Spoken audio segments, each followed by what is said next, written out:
Assalamualaikum warahmatullahi wabarakatuh.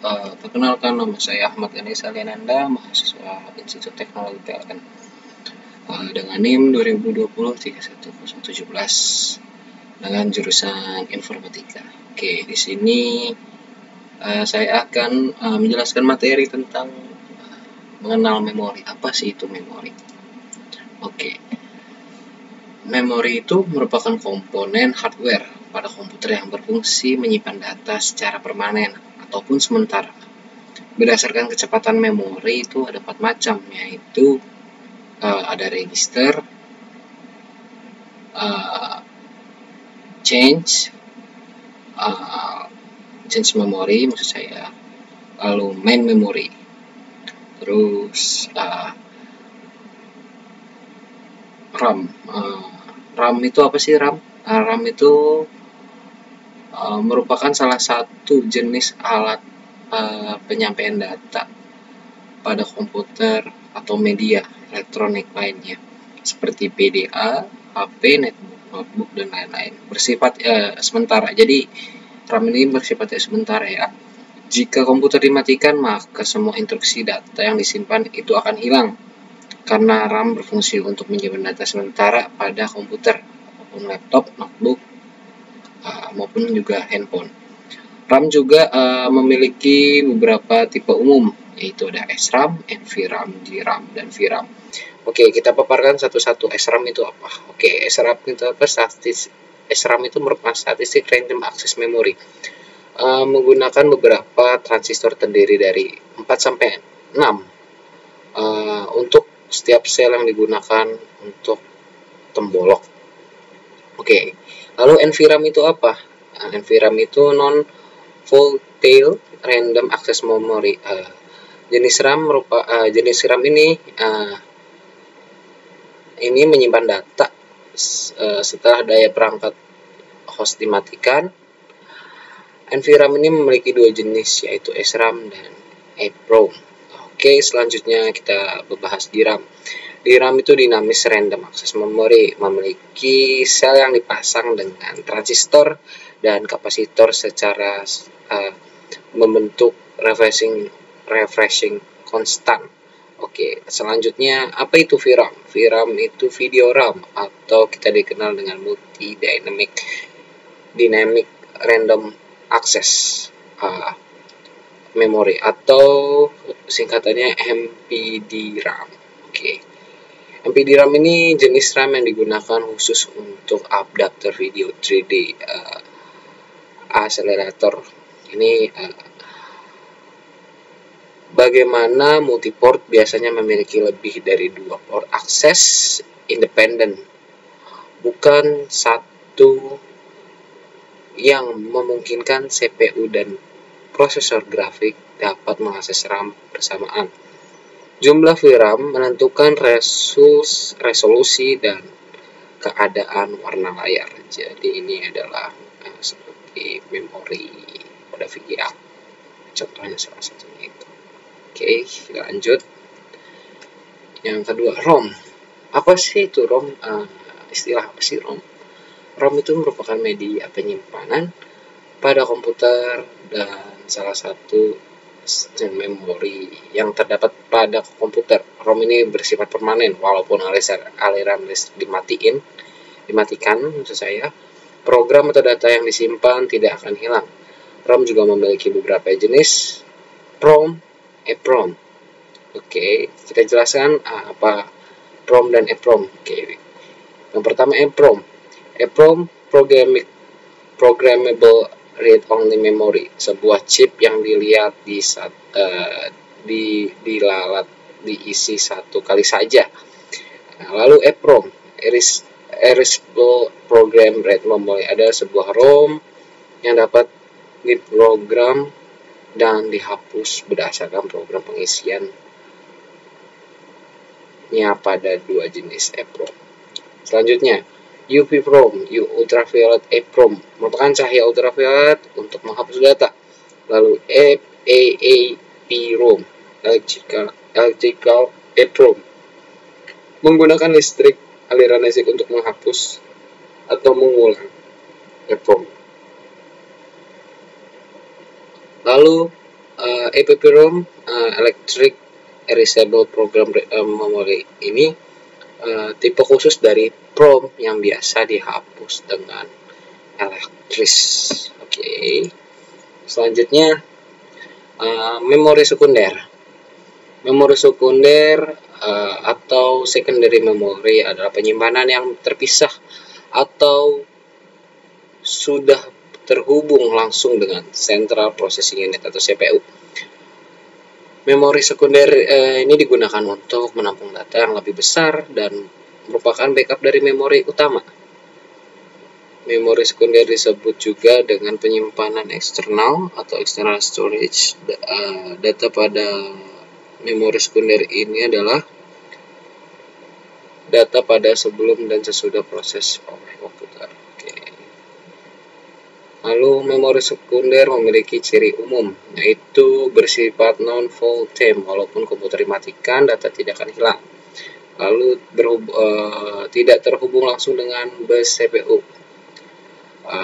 Lalu akses data cukup lambat, harganya relatif murah biasanya. Dan beberapa fungsi penyimpanan sekunder dapat menyimpan berkas secara permanen, dapat menyimpan program yang belum dieksekusi prosesor, lalu memori virtual. Jenis-jenis memori sekunder. Memori sekunder lebih banyak mengarah pada penyimpanan data-data berupa audio, video, gambar, dan sebagainya. Memori utama adalah untuk menyimpan instruksi, sedangkan memori sekunder fungsinya sebagai storage device, media penyimpanan. Bentuk dari memori sekunder ini ROM, diskette, zip, CD, or DVD, pita pengetik, hard disk drive, memori flash, dan juga virtual disk, swap, dan swap memori. Kecepatan akses memori sekunder lebih lambat dibanding memori utama. Selanjutnya, lokasi memori berbeda pada 34, yaitu memori lokal berada di CPU, lalu memori internal, memori atau memori internal, memori primer atau memori utama berada di luar CPU, lalu memori eksternal dan sekunder bersifat eksternal di luar CPU, terdiri atas disk, pita magnetik. Lalu kapasitas memori. Kapasitas register dinyatakan dalam bit, kapasitas memori internal dinyatakan dalam bentuk byte, 1 byte equals 8 bit atau word. Kapasitas memori eksternal dinyatakan dalam byte.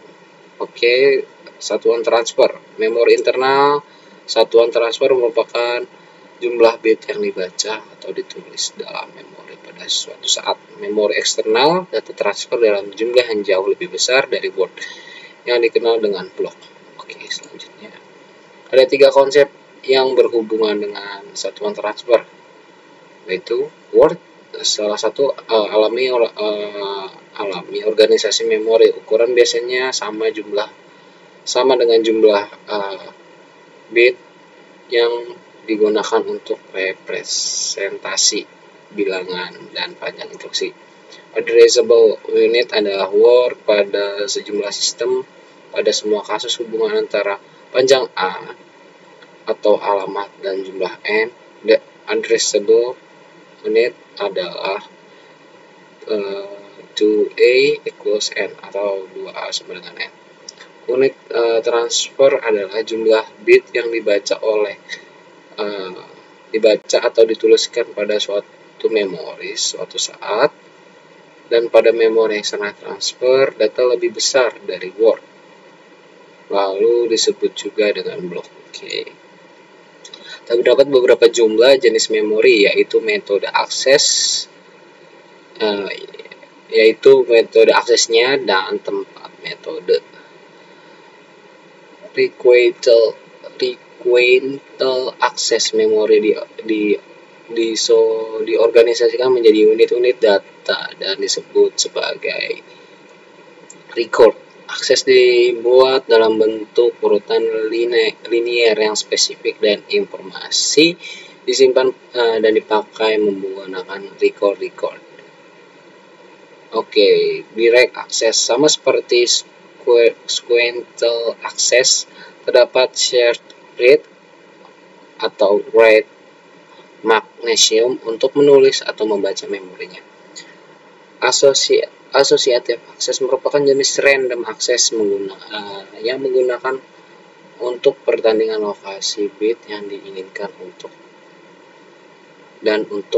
pencocokan. Oke, selanjutnya berdasarkan karakteristik untuk jumlah memiliki 3 parameter. Pertama menggunakan kerja, yaitu access time. Kedua memory change time, transfer rate. Dan apa sih itu access time? Access time bagian random access memory. Waktu aksesnya adalah waktu yang dibutuhkan untuk melakukan operasi baca atau tulis. Oke. Sedangkan memory cycle time, konsep ini digunakan pada random access memory, terdiri dari akses time tambahan dengan waktu yang diperlukan interesen agar hilang pada saluran sinyal. Transfer file adalah kecepatan data memori ke unit memori atau dari memori pada random access dalam akses memori sama dengan 1 per cycle time. Sedangkan untuk non-random access memory dengan perumusan misalnya Tn equals Ta plus N per R.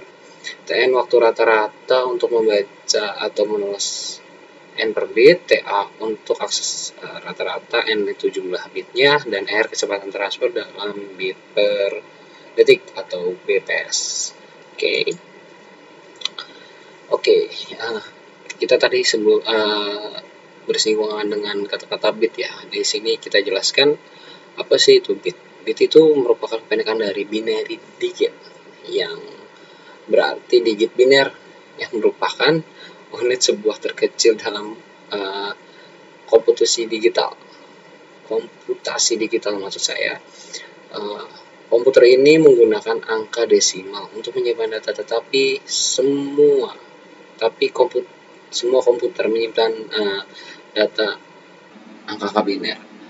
Hanya 2 nilai yang berbeda yang bisa dinyatakan 1 bit, entah 0 ataupun 1. Dalam telekomunikasi digital, semua tegangan diubah menjadi bentuk biner. Lalu, word itu apa sih? Dari tadi kita bahas word. Itu word apa? Word bukan word ini ya. Buat ngetik word ini adalah istilah dari kumpulan bit yang lebih besar atau bagian menyambung datanya pada memori. Jumlah bit yang digunakan pada word tidak tepat. Dan besar sebuah word ditetapkan oleh besarnya register dalam CPU komputer. Dalam arsitektur 1A sampai dengan 32. Sebuah word berarti mempunyai besar 16 digit dan double. Dalam arsitektur layer, word mempunyai besar 8, 32, 64, 80 bit dan lain-lain. Oke, sekiranya itu saja yang bisa saya sampaikan. Kurang lebihnya mohon maaf. Wassalamualaikum warahmatullahi wabarakatuh.